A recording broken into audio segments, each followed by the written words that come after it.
Você está sintonizado no Agenda Econômica da TV Senado.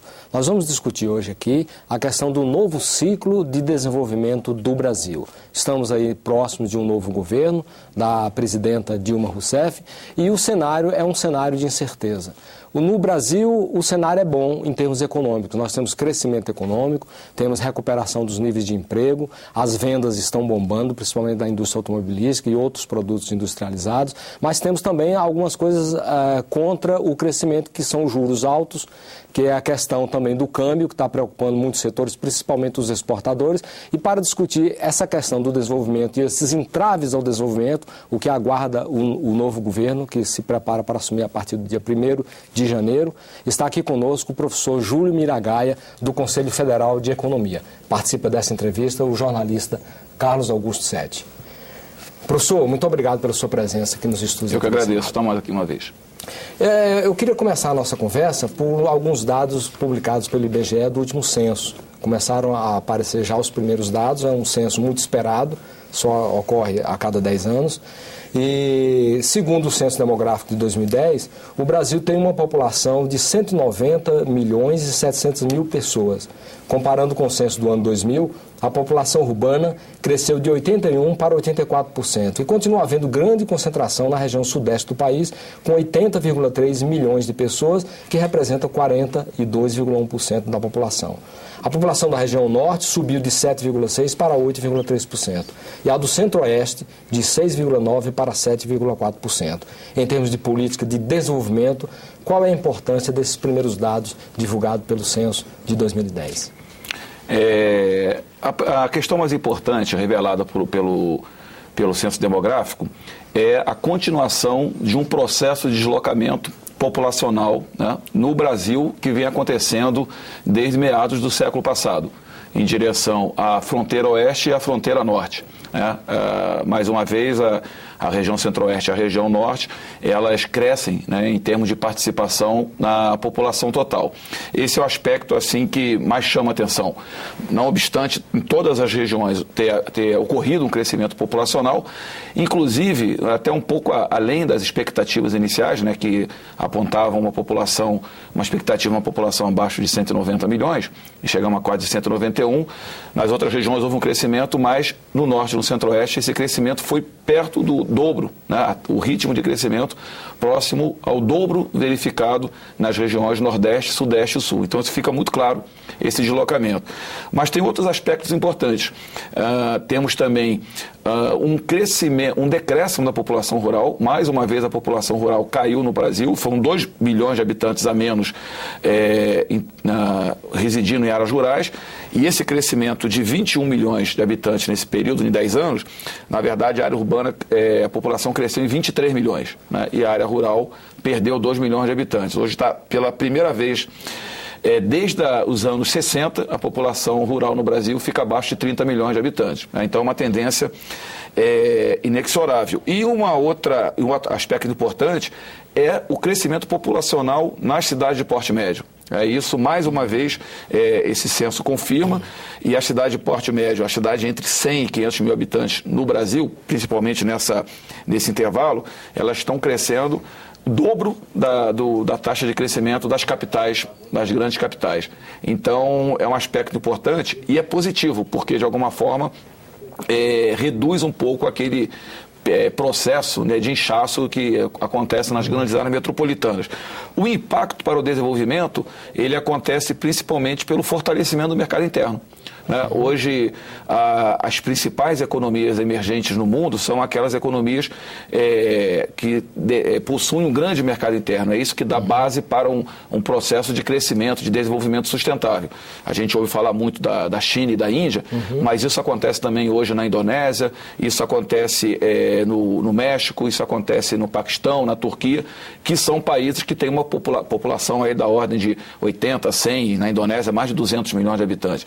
Então, esse é o aspecto fundamental, né? O fortalecimento do mercado interno, que dá as condições para o crescimento, a continuidade do crescimento da economia que o país vem vivendo nesses últimos anos.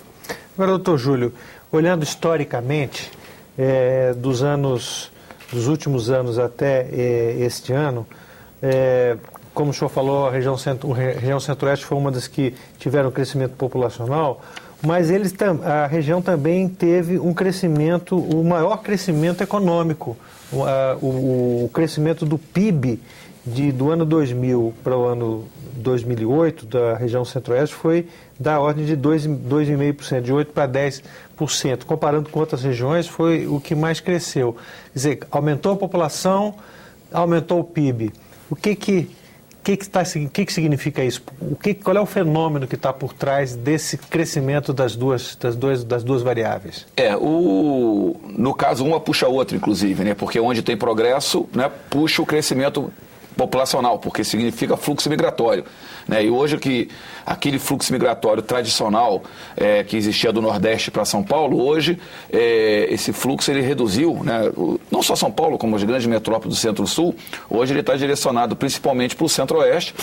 Temos migrantes não só da região Sudeste, mas também da região Sul, né? Os gaúchos têm, né, ido em um número significativo para essa nova fronteira agrícola e também da região Nordeste. Então, hoje eu diria que o principal polo de atração dos fluxos migratórios no Brasil não são mais as metrópoles do Centro-Sul, né? São essas novas fronteiras, não rurais, né? Mas são deslocamentos para as áreas urbanas nessas novas fronteiras agrícolas, né? Por quê? O que aconteceu durante o período dos anos 70, dos anos 80, foi um crescimento principalmente da atividade agropecuária, né? No estrito senso, mas a partir dos anos 90 e principalmente nessa década começa um processo de desenvolvimento das atividades agroindustriais, né? Então você tem um deslocamento muito forte de grandes empresas, né, na área de alimentos, de carnes, de processamento de grãos, em direção a essa nova fronteira agrícola, né, do Centro-Oeste e a franja ali da região amazônica, e esse desenvolvimento industrial ele traz consigo o desenvolvimento do setor de serviços que funcionam, né, em função dessa nova atividade industrial, serviço de transporte, serviço de crédito, e isso tem provocado um crescimento muito grande da população urbana nessas regiões, nessas novas fronteiras agrícolas. E esse desenvolvimento dessas atividades realmente concorreram para que o Centro-Oeste ele tivesse um crescimento muito grande em termos de participação no PIB nacional. Professor, olhando esses dados que o Sete chamou a atenção, quer dizer, duas pesquisas do IBGE, 1970 e 2007. Quer dizer, o que nós vemos aqui é que, em termos de participação do PIB no PIB nacional, a região Sudeste aumentou de 2% para 4%. A Nordeste... Não, o Norte. A região Norte. De 2 para 4. De 2 para 4. A região Sudeste praticamente ela caiu. De 65 para 56. Isso. Queria que o senhor comentasse um pouco, região por região, esse aspecto do que aconteceu em 70 até 2007. E complementando a pergunta do Elival, nesses mesmos dados, fica demonstrado de novo que o Nordeste continua estagnado, tanto em termos populacionais quanto em termos de crescimento. O Nordeste não houve crescimento do PIB no Nordeste nos últimos anos, né? Exatamente. Ele mantém praticamente estagnado. De 12% para 13%. Essa é uma questão importante, né? Porque quando a gente fala em disparidade de renda, né, no Brasil, há uma tradição muito forte de tão somente ver as macro-regiões, né? E é importante que se veja as macro-regiões. Mas quando a gente olha dentro das regiões, a gente vê, né, todo um novo mundo aí dentro também, né? Disparidade entre estados. Dentro das próprias regiões, dentro dos estados e dentro de cada estado, né, entre as suas respectivas regiões. O que acontece? Realmente o Nordeste, a sua participação se manteve estagnada, em torno de 12%, 13%, né, desde os anos 70, que vinha caindo, né, no início do século ela superava 20%, ela caiu e a partir de 70 ela se manteve nesse patamar. Felizmente, né? Mas isso é muito abaixo da participação populacional, que é perto de 30%. Significa que o PIB per capita médio do Nordeste é metade do brasileiro, né? Ainda é metade do brasileiro. E esse, né, alterou muito pouco nesses últimos 40 anos. Então, isso é preocupante porque demonstra, de alguma forma, o fracasso das políticas de desenvolvimento regional feitas no Brasil nos últimos 40 anos. Né? Essa constatação. Porque o que acontece no Centro-Oeste e no Norte não é resultado de políticas públicas, né, em prol do desenvolvimento. É resultado de um dinamismo específico que aquelas regiões possuem, né, como áreas de fronteira. O Centro-Oeste, a soja praticamente não existia na região Centro-Oeste até o final dos anos 70. Ela estava circunscrita aos estados da região Sul e somente hoje o Mato Grosso produz quase 20 milhões de toneladas de soja, né, num curtíssimo espaço de tempo. O processo aconteceu em Goiás, em Mato Grosso do Sul, e eu estou me falando aqui da soja, poderia falar do milho, do algodão, né, da carne bovina, suína. Então, foi o dinamismo da atividade agrária que fez com que o Centro-Oeste e a região Norte, por outros motivos, né, e a própria Polo Industrial de Manaus tem um peso grande também no crescimento do PIB da região Norte. Então, o dinamismo da região é que explica esse crescimento, né? Agora, e a gente teve experiências, né, de Sudene, Sudã, né, das superintendências, que não conseguiram, né, algum resultado tiveram, né, mas não conseguiram efetivamente, né, retirar essas regiões mais periféricas, com exceção da região Centro-Oeste, dessa situação, né, dessa distância enorme em relação ao patamar de renda do Sul e do Sudeste. Eu ia lhe perguntar exatamente isso, quer dizer, a Sudene e a Sudã foram recriadas em 2007, tinham sido extintas no governo Fernando Henrique Cardoso e foram recriadas no segundo governo do presidente Lula. Isso permite alguma esperança, especialmente para a região Nordeste? Quer dizer, a Sudene, o velho sonho do Celso Furtado, de que a região pudesse se desenvolver com uma superintendência desse tipo. Você acha que a Sudene pode vir a cumprir essa promessa não cumprida, conforme o senhor falou, nos últimos 10, 20 anos? Deveria, né? Mas, na verdade, o que aconteceu foi que ela teve uma fase, na fase de concepção, né, com Celso Furtado, que foi um momento muito rico, né? E essa discussão da necessidade de uma ação do Estado, uma ação pública para resgatar essas regiões desse estágio de pobreza, de atraso, isso foi um período muito rico da formulação keynesiana, né? Exatamente, da construção. Depois veio o período militar e as superintendências, elas tiveram uma atuação basicamente cartorial, representando o interesse de grandes investidores, via de regra descolado dos interesses, inclusive do desenvolvimento das regiões, né? Por exemplo, foi o período onde grandes grupos econômicos compraram imensas fazendas, por exemplo, na Amazônia, né? O grupo Volkswagen comprou uma imensa área no estado do Pará, né? Não sei exatamente para quê. Banco Bradesco Volkswagen, também, Bradesco e vários outros grandes. O projeto Jari. Pois é, o projeto Jari. Então, esgotado, né, na verdade, esse modelo, na verdade, o Fernando Henrique ele termina uma coisa que já estava morta, né? E houve uma expectativa realmente com o governo Lula de que as superintendências elas pudessem voltar a ter o papel que elas desempenharam ali no final dos anos 50, início dos anos 60, na sua concepção. Mas o governo, uma medida positiva foi recriá-las, mas de outro lado não as aparelhou para o tamanho do desafio, né? Hoje, infelizmente, a gente constata isso, né? Hoje a Sudene e a Sudã e a própria Sudeco, que também foi recriada, ainda não foi reimplantada, né? Mas já foi aprovada a lei, mas não adianta simplesmente, né, criar os órgãos e não dotá-los do corpo técnico, né, necessário para executar política de desenvolvimento regional, né? O Brasil precisa efetivamente de política de desenvolvimento regional, né? Mas eu lhe pergunto, existe essa política de desenvolvimento regional? Olha, nós temos um ministério para isso, né? O Ministério da Integração Teoricamente ela existe, né? Teoricamente ela existe. Agora, a prática do desenvolvimento regional é uma coisa que pressupõe um grau de articulação interinstitucional e intergovernamental muito grande. As pessoas, os atores envolvidos, né, nessa questão, nesse desafio, eles têm que estar antenados, têm que estar buscando um objetivo. E na verdade, existe uma política de desenvolvimento regional, né, elaborada no atual governo, mas o próprio governo não deu, né, a força suficiente dentro do Ministério da Integração Nacional para que a secretaria responsável pela implementação dessa política ela pudesse, né, efetivamente conseguir êxito. Então, é uma política desconhecida no Brasil. É uma política que tem problemas na sua própria elaboração, né, na sua metodologia.